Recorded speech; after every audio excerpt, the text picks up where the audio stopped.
Buenos días, muchachos. Estamos con un margencito de espera mientras ingresan los demás estudiantes.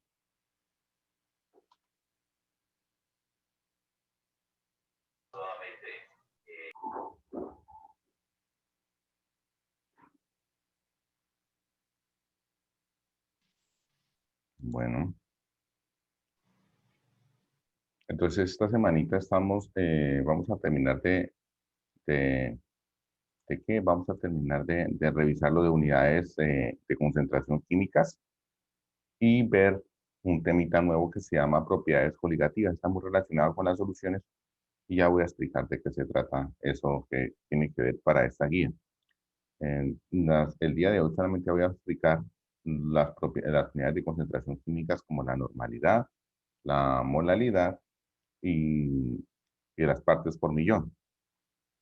La otra semana voy a explicar entonces lo relacionado con las propiedades coligativas, que son las propiedades que cambian con la cantidad de soluto. Entonces, vamos a revisar esos dos temitas. Vamos un margencito pequeño mientras a ver si ingresan más compañeros. A ver, todavía no tenemos apenas 7 participantes. Vamos a tratar de dar inicio. Sin embargo, muchachos, los estoy invitando pues, a participar en las reuniones, allá entre otros compañeros, y hacer preguntas relacionadas con el tema. También, pues, dentro de las semanas de trabajo, me pueden estar preguntando. Esa semanita, pues, dejamos otra evaluación relacionada con la semana pasada y esta semana, lo que tiene que ver con unidades de concentración, como es la molalidad, fracción molar, eh, como algunas cositas que no se evaluaron en la guía de la semana pasada. Entonces, y lo que tiene que ver con esta semana, pues lo evaluamos la semana siguiente. El objetivo es que tengamos mucha actividad para que podamos aprobar la asignatura, tener buena calificación. Décimo B no ha tenido tanta complicación, solamente tengo 7 estudiantes que no están aprobando la asignatura, pero que esperamos ellos se nivelen en el transcurso de lo que falta del cuarto periodo y también que se nivelen en las semanas que se tienen de nivelación. Bueno, vamos inmediatamente a compartir pantalla. Ya le vamos dando inicio a los otros compañeros, dándole ingreso. Entonces aquí ya de grado décimo. Cuéntenme, muchachos, ¿se está viendo bien la pantalla? ¿Se está escuchando bien? Sí, señor. Ah, bueno, muchas gracias, Edgar. Entonces, ok, veamos ingreso aquí a Stefan.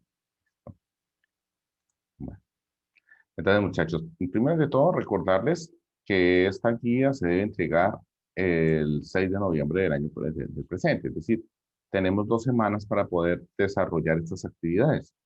Tiempo suficiente para poderla hacer un buen trabajo, que tengamos una buena calificación. Eh, no se les olvide la clave de décimo B para subir este trabajo. Recomiendo subirlo siempre con portada porque pues no sucede con décimo A, en algunas ocasiones décimo C sí le sucedió, pero con décimo B, en que todavía algunos estudiantes suben el trabajo sin colocarle portada y no siempre coincide el correo del que envían con la persona del trabajo. Entonces, es una recomendación. Bueno, entonces, ¿qué vamos a comprender hoy? Hoy vamos a revisar nuevamente las unidades de concentración químicas. Entonces, ¿cuáles son las unidades de concentración químicas? Son aquellas que involucran el peso del soluto o del solvente, pero en moles. Entonces, por eso algunos textos incluyen la fracción molar como unidad de concentración química. La primera parte que vamos a explicar de esta guía va a ser sobre unidades de concentración química como la normalidad, como la molalidad y como las partes por millón. En la segunda parte de la guía vamos a ver las propiedades coligativas. ¿Qué son las propiedades coligativas? Son estas propiedades que cambian con la cantidad de soluto. Por ejemplo, cuando tú colocas el agua a hervir, se demora un tiempo en alcanzar la temperatura de ebullición. Pero si le agregas sal y ahora la colocas a hervir, entonces se va a demorar más tiempo. Eso se debe a que la temperatura de ebullición del agua con sal es mayor que la temperatura de ebullición del agua pura. El agua pura hierve a 100, pero cuando le agrega sal, hierve a más de 100. ¿Y a cuánto más de 100? Pues depende de cuánta sal le agregaste. Esto es lo que le llamamos una propiedad coligativa, que depende de la cantidad de soluto para cambiar. En este caso, estamos hablando de agua con sal. La mezcla de agua con sal hierve a una temperatura mayor que el agua pura. Bueno, también ocurre con la temperatura de congelación. Si nosotros colocamos allá en los cubitos de plástico agua, lo colocamos en la nevera y esperamos a ver si cuánto tiempo se gasta en congelarse. Bueno, relativamente se congela rápido. Pero ahora vamos a agregarle al agua azúcar, por ejemplo, un sólido. Y vamos ahora a hacer nuevamente la prueba. En esta segunda ocasión se va a demorar más en congelarse que lo que se demoró el agua pura. Eso se debe específicamente a que el soluto que se le está agregando es sólido. Ahora, la temperatura de congelación desciende. ¿Y de cuánto desciende? Depende de cuánto soluto sólido le agregues. Esa es otra propiedad coligativa porque depende de la cantidad de soluto agregado. Igualmente, como vamos a ver en una parte, la presión de vapor de un líquido. ¿Qué es la presión de vapor? Todo líquido en su superficie tiene una cantidad, una capa de gas. Y ese gas está en equilibrio con el líquido. Pero ese gas ejerce una presión. La presión atmosférica es mayor y lo mantiene ahí compacto ese gas. Sin embargo, si aplicas calor, la presión de ese gas aumenta. Y iguala en un momento dado la presión atmosférica. De ahí que el líquido hierve. Hay varias cositas que vamos a entender de nuestra cotidianidad al comprender ese concepto de presión de vapor de un líquido. Bueno, ese es el resumen de la guía, muchachos. He pensado en colocarles algunas actividades de laboratorio que hagan en casa, pero pues en esta guía no. Vamos a hacerla en la siguiente. Con esta avanzamos en propiedades coligativas y unidades de concentración. Bueno, unidades de concentración químicas. ¿Cuáles son las que vamos a ver? La normalidad. ¿Y cuál es la diferencia entre normalidad y las demás unidades de concentración? Pues aquí en la normalidad hay algo nuevo, que la cantidad de soluto ya no se va a dar en moles, se va a dar en una unidad nueva, se llama equivalente gramo. Entonces, un equivalente gramo, muchachos, ya no son moles, un ecugramo.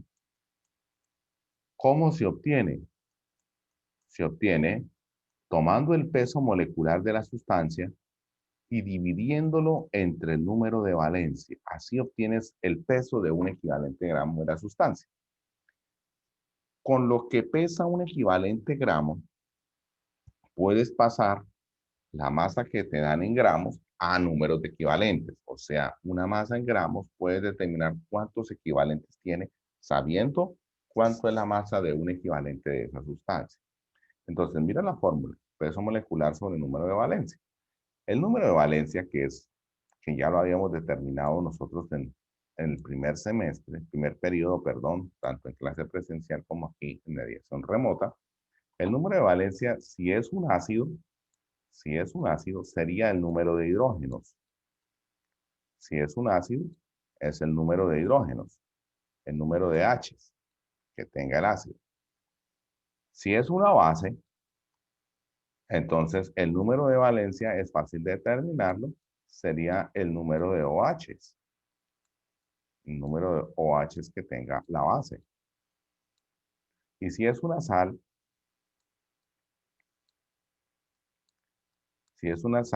sería el estado de oxidación del metal. Estado de oxidación del metal. Entonces, bueno, es muy simple. Y vamos aquí a mirar, por ejemplo, si estamos hablando del ácido sulfúrico, date cuenta que su número de valencia es 2, porque es el número de hidrógenos. Si estás hablando, por ejemplo, del hidróxido de calcio, COH dos veces, también su número de valencia es 2 porque tiene 2 OH. Si estás hablando de una sal como el cloruro férrico, tienes que recordar los estados de oxidación y sería el estado de oxidación del metal, o sea, 3. El número de valencia de esta sal sería 3. Así sucesivamente, tú estableces número de valencia. ¿Para qué el número de valencia? Con ese número de valencia puedes hallar el peso en gramos de un equivalente gramo porque es el peso molecular sobre el número de valencia. Vamos a hacer un ejercicio bien sencillo con esto, recordando que un equivalente gramo es el peso molecular sobre el número de valencia. El primer ejercicio que vamos a hacer es pasar cierta cantidad de gramos a equivalentes gramos. Y el segundo ejercicio es hallar una normalidad.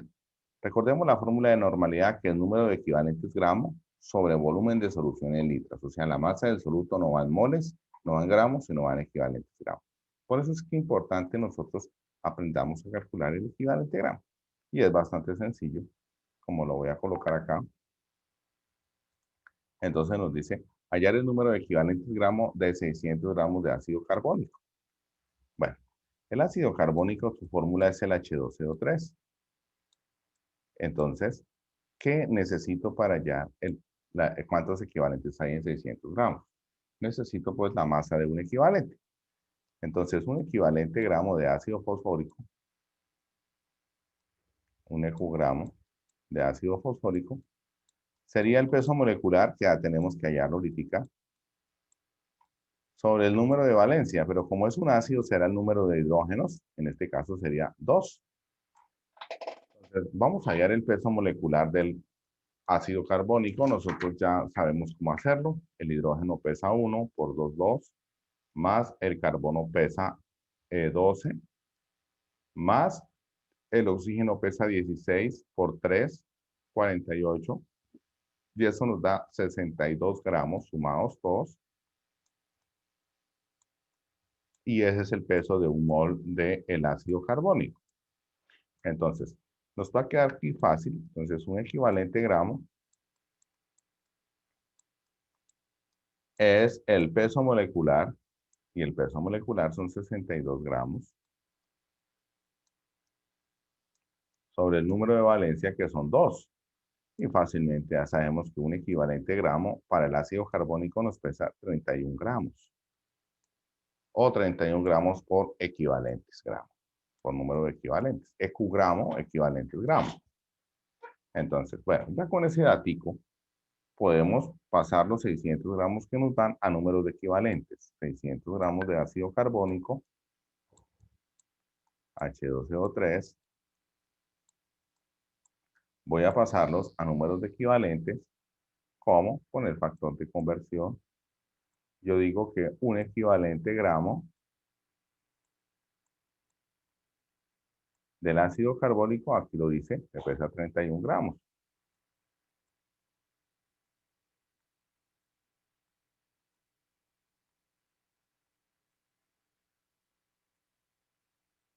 Listo. Y listo. Entonces, 600 dividido entre 31 nos da 19.3.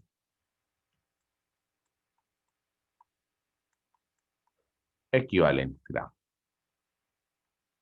Ese sería entonces el resultado. Ya pasamos los 600 gramos de ácido carbónico a equivalentes gramos. Nos equivalen a 19,3 equivalentes gramos.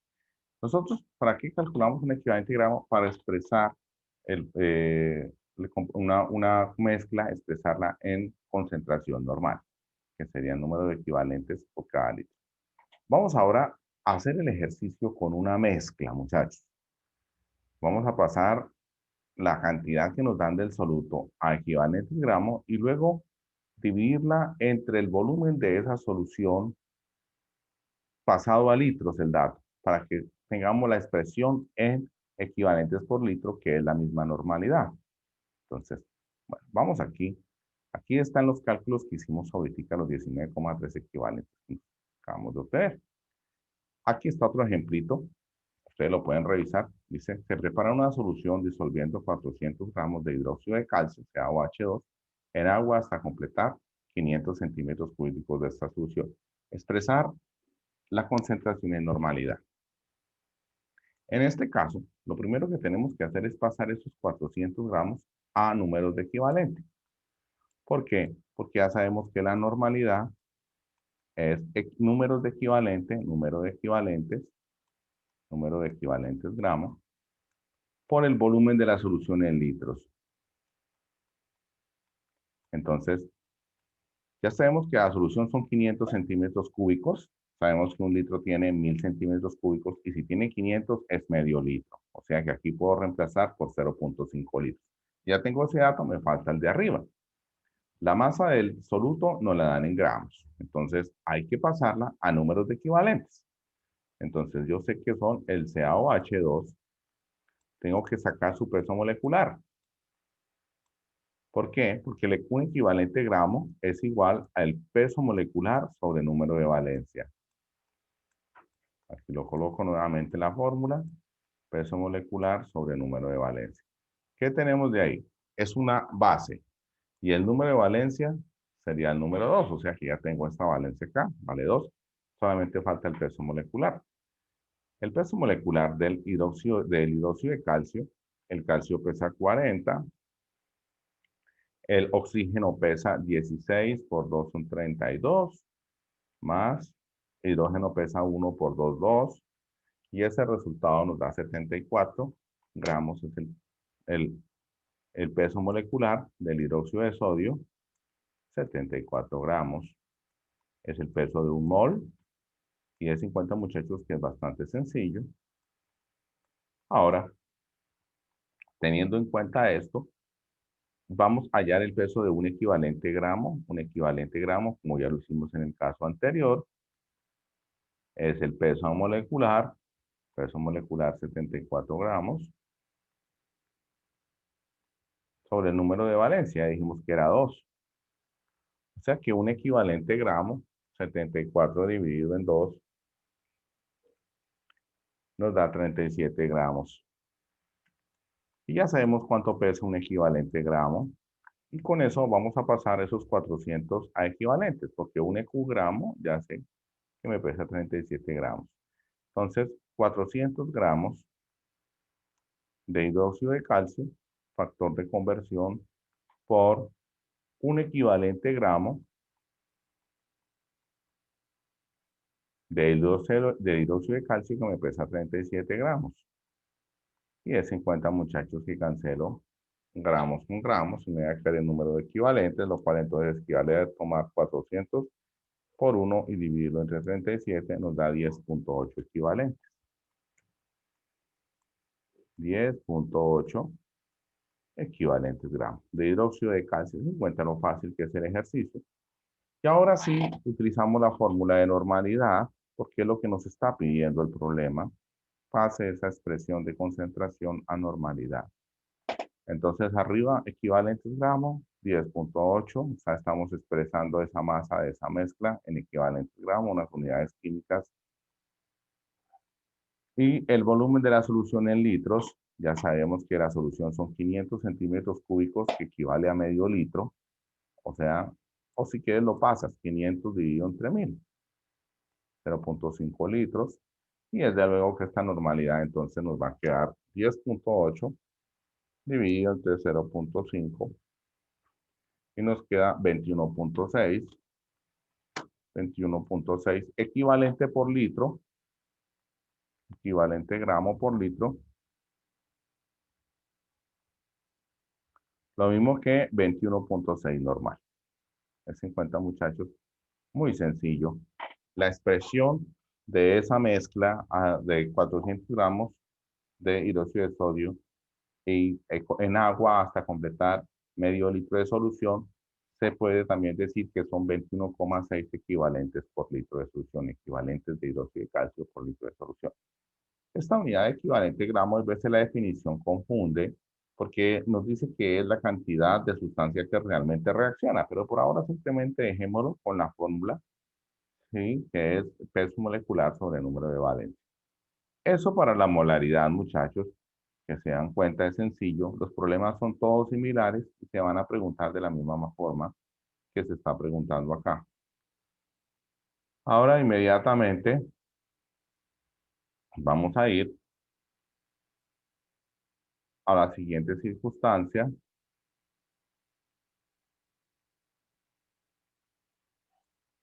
que es entonces la siguiente unidad de concentración, que es la molalidad. La molalidad, diferente a la normalidad, esta es mucho más fácil y es la única que relaciona soluto con el solvente, muchachos. Es mol de soluto por cada kilogramo de solvente, esa mezcla. Entonces, la unidad de concentración, mol de soluto por cada kilogramo de solvente. Entonces, es la única que relaciona soluto a solvente. Entonces, hallar la molaridad al disolver 300 gramos de cloruro férrico en 600 centímetros cúbicos de agua. Entonces,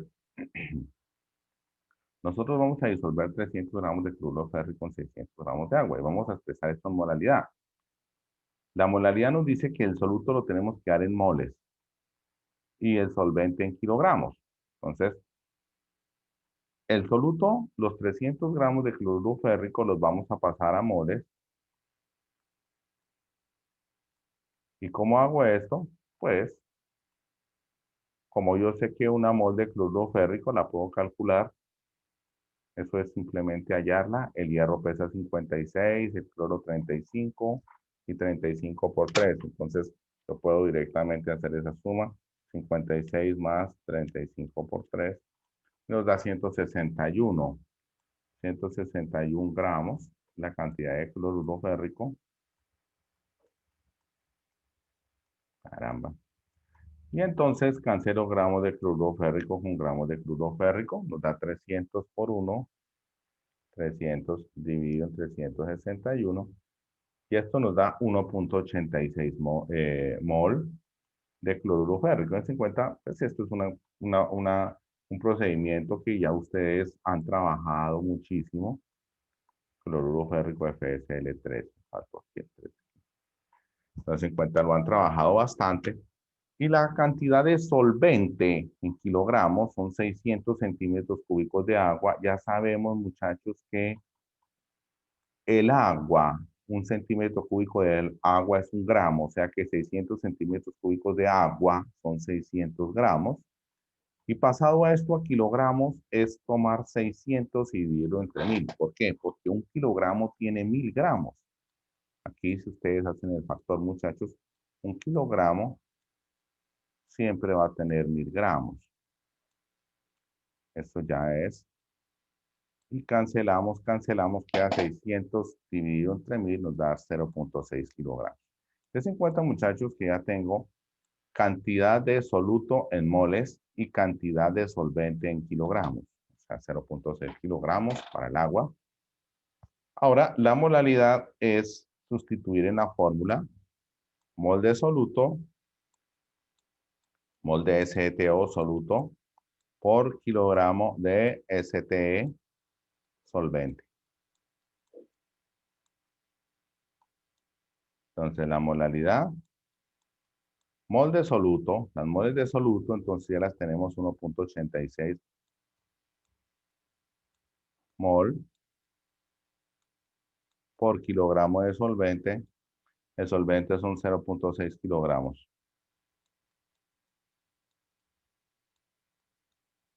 Entonces, 1.86 por 0.6 dividido entre 0.6. Y nos da que esta expresión la tenemos como 3.1 mol por kilogramo, mol de soluto por kilogramo de agua o 3.1 molar. Entonces se expresa de cualquier manera, 3.1 mol de cloruro férrico por cada kilogramo de agua. Entonces son estas dos formas de expresarlo. Y es esa la respuesta. Haremos pasado esta correspondiente unidades de soluto a solvente, la hemos pasado a molaridad. Como pueden darse cuenta, procedimiento bastante sencillo, en lo cual entonces ustedes pueden desarrollar estas actividades sin ningún inconveniente. Vamos a la última unidad de concentración que se estudia para el día de hoy, y es la concentración en partes por millón. ¿Dónde utilizamos las partes por millón? Pues para expresar cantidades de soluto muy pequeñas, o sea, para soluciones muy diluidas. Pero no nos dejemos engañar, hay veces una pequeñísima cantidad de miligramos en una mezcla es tan significativa. Por ejemplo, los metales pesados en el agua la contaminan de una manera impresionante, tanto que se vuelve cancerígena. Por eso este es uno de los parámetros a tener en cuenta para la potabilidad del agua. Aquí, por ejemplo, las partes por millón. ¿Qué son partes por millón? Los ppm, partes por millón, son miligramos de soluto, o sea que el soluto se expresa en miligramos, por volumen de la solución en litros. Puede ser esta, así como la tenemos acá, o puede ser las partes por millón, miligramos de soluto, el soluto expresado en miligramos, ya no en moles ni en gramos, ni en equivalentes gramos, por kilogramo de solución, o sea, la masa de solución expresada en kilogramos. Esta última se utiliza mucho en alimentos, especialmente para determinar sustancias tóxicas o contaminantes en un alimento. Hay veces unos pequeños miligramos por cada kilogramo. El caso de la enfermedad del cólera en Perú, generado por la minería que ocurría cerca de los ríos. Entonces, por cada kilogramo de pescado, con apenas 3 miligramos de plomo, generaba ya el cólera. Entonces, significa que en el pescado 3 partes por millón de plomo generaban ya la enfermedad del cólera en ese entonces. Entonces, dice, en una charca estancada se encuentran 0.56 gramos de plomo por cada 3.500 centímetros de agua de la charca. Tenemos que expresar esto en partes por millón. Entonces, si te das cuenta, te dan el volumen de la muestra de agua de la charca en la cual se está midiendo. Encontraron que tiene 0.56 gramos de plomo en una muestra de 3.500 centímetros cúbicos de la charca. Entonces, ¿qué hay que hacer? Primero que todo, nos dieron el volumen de la charca y nos lo dieron en centímetros cúbicos. Hay que pasarlo a litros porque aquí, como se dan cuenta, utilizamos la fórmula de abajo. La de arriba no, porque no es fácil, no podemos pasar esos 3.500 centímetros cúbicos, que es volumen de la charca, no lo podemos pasar a kilogramos. Necesitaríamos la densidad de la mezcla del agua de la charca. Entonces, simplemente pasamos esos 3.500 centímetros cúbicos, los vamos a pasar evidentemente a litros, y es dividirlo entre 1.000, nos da 3.5 litros. ¿Ok? Bien, en ese orden de ideas, entonces, ya lo único que nos falta es pasar los gramos a miligramos. Estos 0.56 miligramos, vamos a pasarlos a miligramos, sabiendo que un gramo tiene 1.000 miligramos. Ese de mili es 1.000 miligramos. Y aquí cancelamos gramos con gramos, entonces nos quedaría 0.56 por 1.000, nos da 560 miligramos. Listo. Ahora sí expresamos para poder expresar esto en partes por millón, entonces simplemente nos dice miligramos del soluto, son 560 miligramos, nos queda un número grande, ¿sí ven? A pesar de que es muy pequeñito, 560 miligramos entre el volumen de la charca, el volumen de la muestra de agua de la charca en litros, 3.5 litros. Y encontramos esa expresión de mezcla, partes por millón, igual 560 dividido entre 3.5, nos da 160 miligramos por litro o 160 partes por millón. O sea que en esa charca hay 160 partes por millón de plomo. ¿Ya? Una cantidad tan impresionante de plomo, porque son 160 partes por millón, a pesar de que en los 3 litros, en los 3.5 litros no es sino 0,6 miligramos de plomo en partes por millón. Esto se ve bastante grande. Eso indica un altísimo grado de contaminación de esa agua, del agua de esa charca. Bien, vamos aquí posteriormente, borro aquí la pantalla, Ya quitamos el anuncio que nos quedan 10 minuticos. Y vamos a revisar un poquito lo que tiene que ver con propiedades coligativas.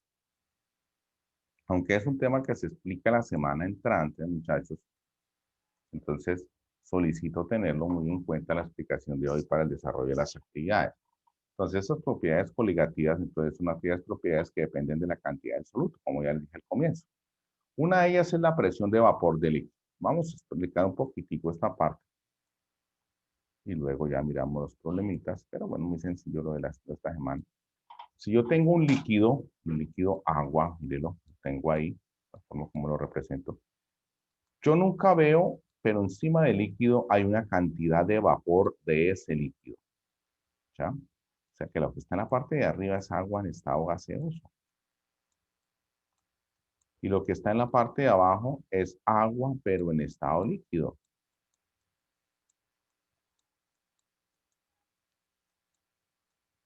Entonces, en la interfase, o sea, en la superficie, yo tengo el paso continuo de agua en estado líquido a agua en estado gaseoso. Todo el tiempo.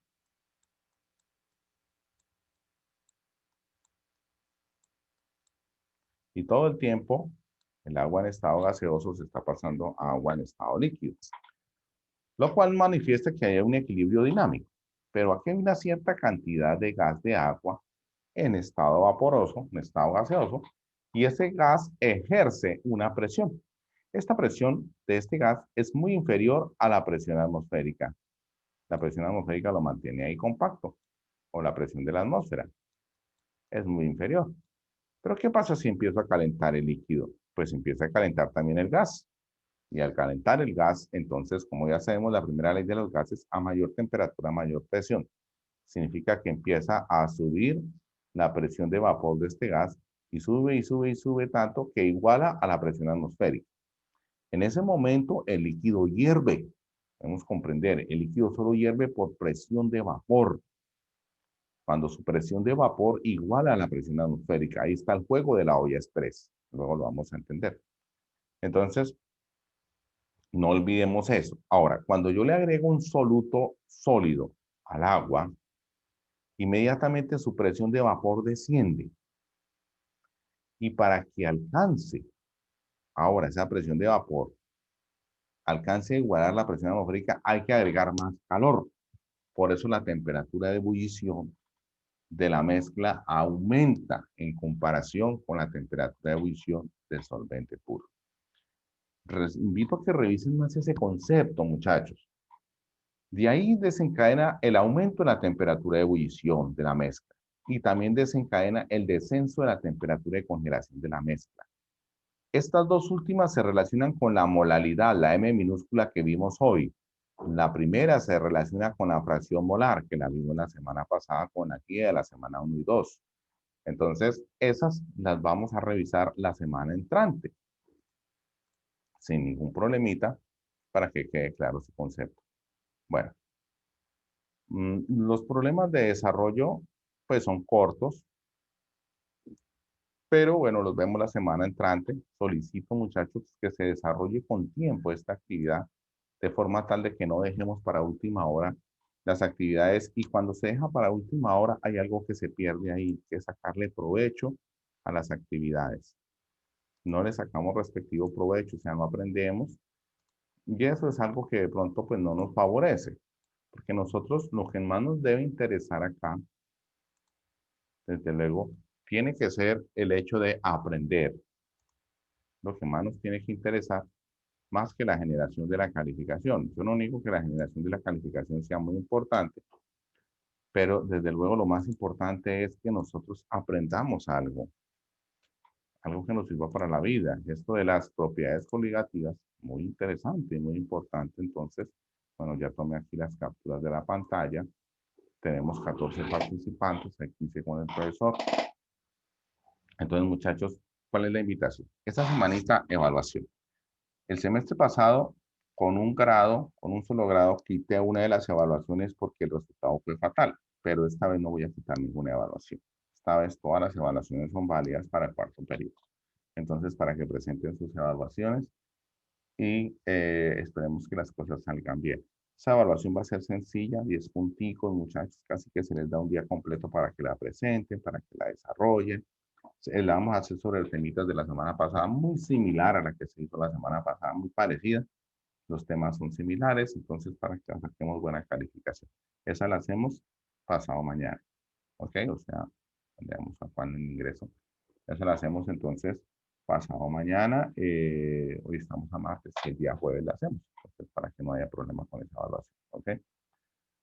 Entonces, ¿qué otra cosita? Por favor, hacer las actividades a tiempo para que no se vayan a colgar. Trataré de calificar semanalmente, en que a veces no me alcanza el tiempo. Es mucho, mucho lo que hay que calificar por curso, entonces a veces no me alcanza el tiempo, pero voy a tratar.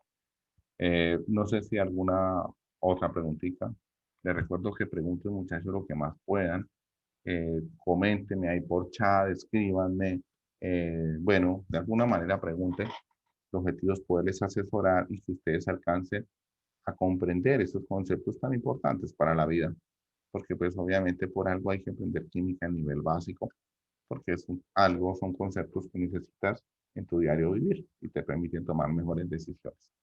Bueno, no sé si hay preguntitas hasta el momento, muchachos, y si no, pues damos por finalizada nuestra reunión.